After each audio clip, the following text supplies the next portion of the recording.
پاکستان د افغانستان په 19 مقاماتو باندې حمله وکړه او هغه قبضه کړل، هغه ول مکمل تور باندې ختم کړل. دغه نه پس چې د افغانستان ټي ټي پی هغه بیان جاری کو، هغه چې پاکستان ته بیان جاری کو. دغه نه پس چې وسیم منیر هم انډیا ته یو ډیر زبردست جواب ورکړی دی، وای نه شپه ګورم او نه ورځ ګورم او د انډیا سره بدل دي کار وکم کنه چې تاسو سوچ هم نشئ کولای. دغه نه پس چې ملګرو د عمان مفتی اعظم چې هغه هم بیان جاری کړی چې سیس پایس د افغانستان او د پاکستان چې کوم جنگ دی د دې ختم شي. ملګرو په دې څو ټاپکونو سباس کوم څنګه چې تاسو ته پته ده دغه چې پاکستان په افغانستان باندې حمله کړې ده او افغانستان چې 19 څخه 18 مقامات چې په هغه باندې مکمل تور باندې تباہ کړي. دغه نه پس چې افغانستان هم پاکستان باندې حمله کړل او پاکستان ته هم ډیر غټ نقصان رسولی دی. د پاکستان اف سی د پاکستان ټي ټي پی چې هغه هم چې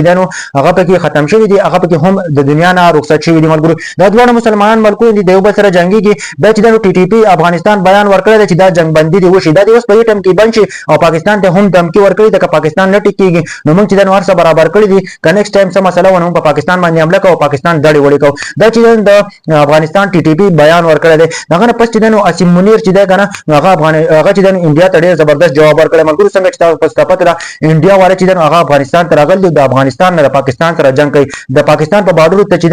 نږدې هغه چې خپل جزونه پاسي اخو هغه چې هلته سیستم برابر کړي. څنګه چې تاسو ته پته ده د افغانستان او د انډیا چې کوم معاهده شوې ده کنه دغه معاهده نه پس چې انډیا والا افغانستان ته راغلي او د افغانستان نه چې هغه کوشش کوي چې پاکستان موږ مکمل تور باندې ختم کړو. پاکستان والے چې هغه هم چې په افغانستان والے باندې حمله وکړه ځکه چې هغه چې انډیا ته اجازه ورکړه چې تاسو راشي زمونږ ملک ته تاسو پاکستان ته نقصان ورسوي. نو پاکستان به خامخا چې خپل دفاع کوي. اسیم منیر چې یو ډیر زبردست چې جواب انډیا ته ورکړی دی، وای زه نشپه ګورم او نه ورځ ګورم او تاسو د ملک سره بزیدي شي کار وکم چې تاسو سوچ هم نشئ کولای. و مخکې چې په زیرو باندې و ځکه چې انډیا چې جزونه راچېري او د چې پاکستان جزونه چې کومه انډیا ته تللی نو هغه مکمل تور باندې واپس راغلی. اسیم منیر ته دا جواب ورکړی تاسو د ملک نه به کبال جوړ کړم و دې پر له بسدي شي کار وکم کنه چې تاسو سوچ هم نشئ کولای. دا چې اسیم منیر دا بیان ورکړی. دغه نه پس چې مفتی د عمان مفتی اعظم چې هغه دا بیان ورکړی چې افغانستان او پاکستان چې دا جنگ چې سیس پای شي ملګرو دا بند شي ځکه دوی صلح وشي او دوی جنگ ته ضرورت نشته ده.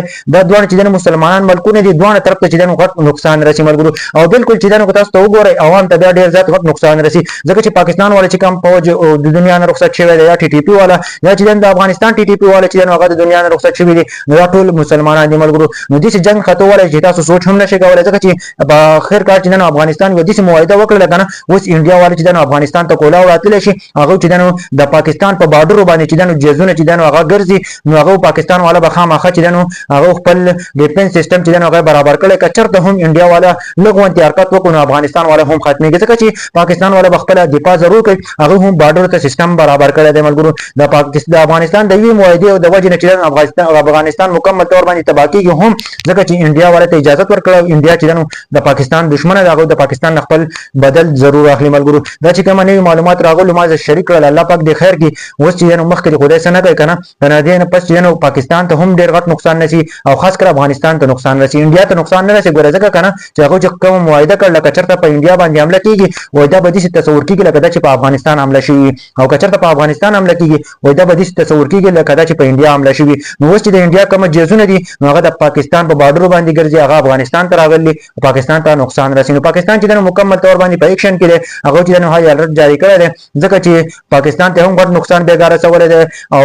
افغانستان ته چې هم غټ نقصان رسولی تقریبا 18-19 مقامات چې هغه مکمل تور باندې تباہ کړي دي عوام چې په ډېر زیات ختم شوی دی. نو دلته چې پاکستان ته هم نقصان دی او انډیا ته نقصان نشته ځکه چې هغه د افغانستان د طرف راځي نو په هغه کې چې افغانستان ته نقصان نه ملګرو. دا دوه مسلمان ملکونه چې د یو بل سره جنگيږي او د انډیا په وجه باندې الله پاک دې خیر کې مخکې چې خدای دې دا جنگ ختم کړي او دا جنگ خدای مخکې نور نه کوي کنه موږ دوه ملکونه چې تباہ او برباد کیږي هم پاکستان او انډیا ملګرو. په دې باره کې سوال کومه کمنټ ضرور وکړئ.